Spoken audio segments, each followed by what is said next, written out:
Ladies and gentlemen, welcome to Communauté TV. My name is Gislain Shema. And the guest of today, his name is Kevin Batsinduka. Kevin Batsinduka was born in 1995 in Ottawa. That is 1 year after the 1994 genocide against the Tutsi in Rwanda. Both of his parents are genocide survivors who made contribution to the Humura Association and to the Rwandan community, the Rwandan Canadian community more broadly. Kevin himself has contributed to the Humura Association, and he's looking for more robust ways to contribute to the community after he finished law school. Kevin Batsinduka, welcome to Communauté TV. Thank you for having me. Yes, so let's start with the beginning. In your own words, who is Kevin Batsinduka? That's a big question, but you've already kind of touched on it. I was born in Ottawa. I spent most of my early years in Ottawa, so let's say, until I was 6 or 7 years old or so, until my dad found a job in conflict resolution with D&D, the Department of National Defense. Yeah. So after 6, we moved basically in different towns in Ontario and Quebec. Barrie, Ontario, it's Saint-Hubert, Quebec, Longueuil.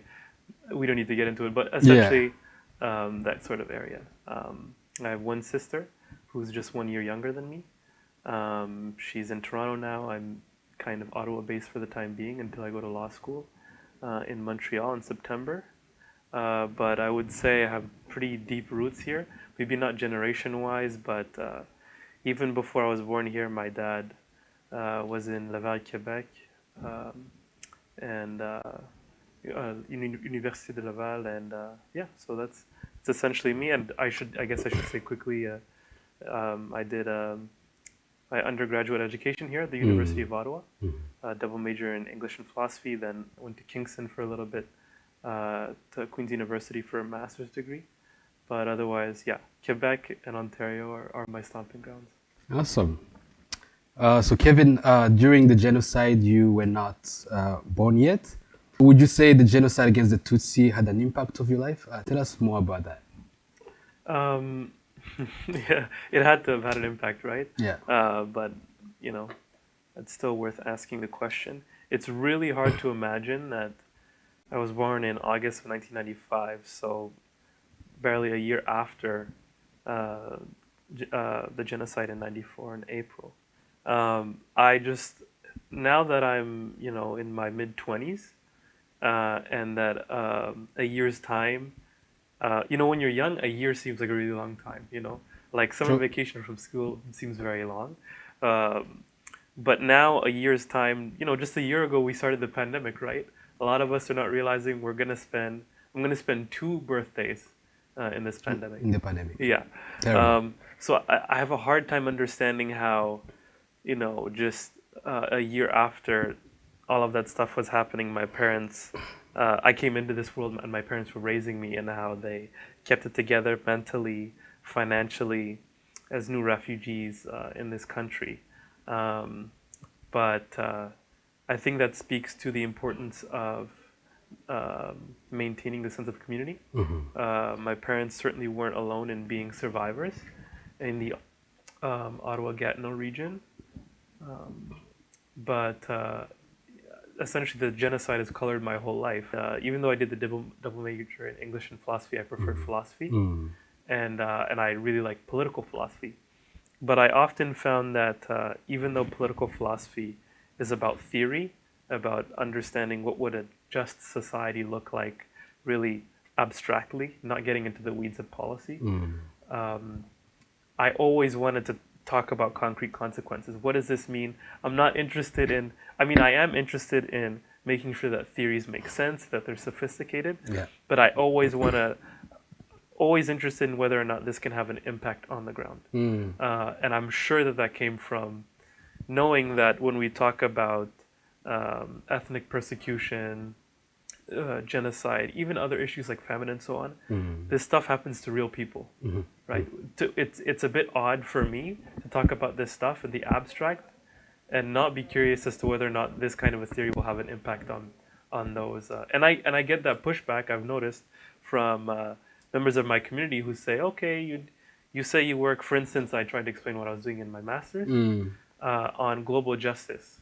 I mean, it's always hard to explain your master's thesis, but when you talk to them about what should be the concrete details of what you're talking about, they're like, all right, is this going to make a difference in the world? Are you just having fun? What you going to do with this? Yeah, what are you going to do with this? So yeah, I could go on and on and on about the level of impact that genocide against the Tutsi has had on my own life. And when is the first time your parents talked to you about the genocide? And how old were you?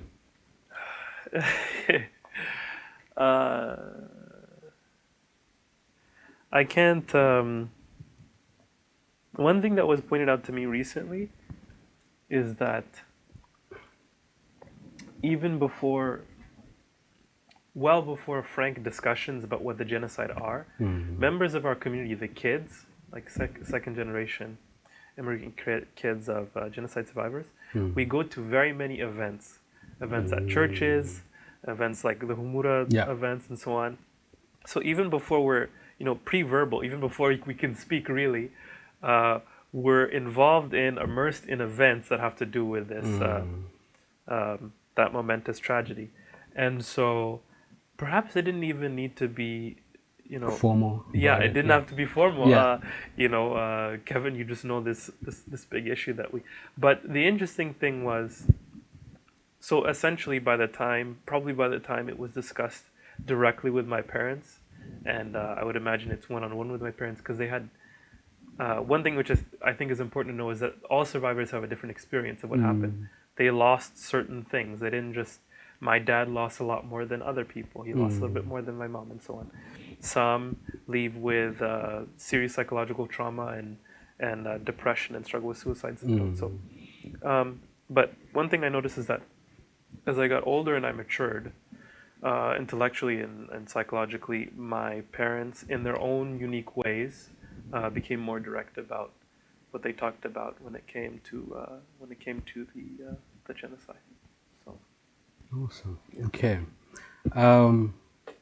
So, it's not very common to see a young person like you being as involved as you are in the community. So, what's your motivation, would you say? It's just incredibly odd to have to say I've never met my grandparents. I never will. I've never met many aunts and uncles.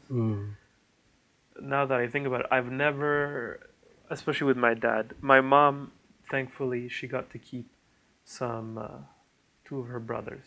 So I've gotten the opportunity to see how she is with her siblings. I know how I'm like with my sister. Yeah. We fight, and all that. I've gotten to see that a little bit with her brothers. Yeah. But I never knew what my dad was like around his brothers and sisters.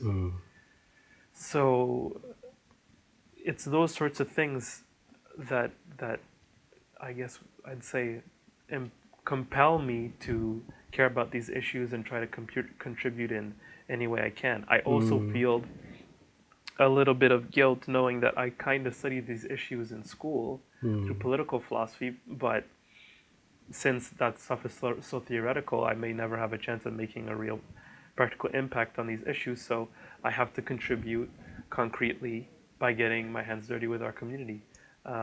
One big thing that I worry about now is, it's easy for our parents to transmit to us, mid-20s, and I know other peers I have, just like me.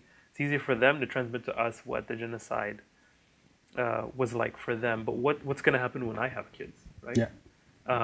I really don't want that sort of a thing to just fade away, memories of that to fade away. So a lot of things. We appreciate your contribution to the community. Thank you. Yeah, thank you very much. And there is a call for action that involves building a memorial of the genocide against the Tutsi here in the region. Um, so what do you think about the project? I think it's really important. Yeah. I've just through a little bit of research, I found out that there are many different immigrant communities in Canada. Large Polish immigrant community, large Ukrainian immigrant community, and they have those sorts of memorials for the things that they had to go through. I think it's really good to bake that into the Canadian story because many of the people, even one of my best friends, he has two Polish immigrant parents, and no one would ever be able to know that he's a second generation immigrant, but he speaks Polish, and so one thing that I think makes Canada great is Canadians, whether it's the ones that immigrated or the ones that were born here, they express their citizenship in that way, along with the other ways that you typically express yourself. We know that there are all sorts of disturbing incidents isn't the right word. Persecution is still going on today. When we think of the Uyghurs, when we think of the Rohingya in Myanmar.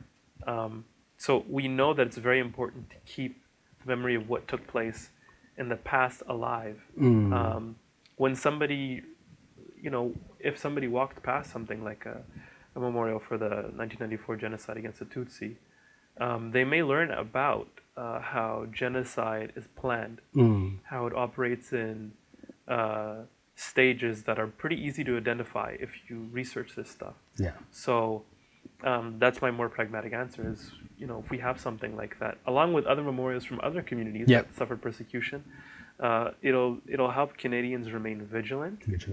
And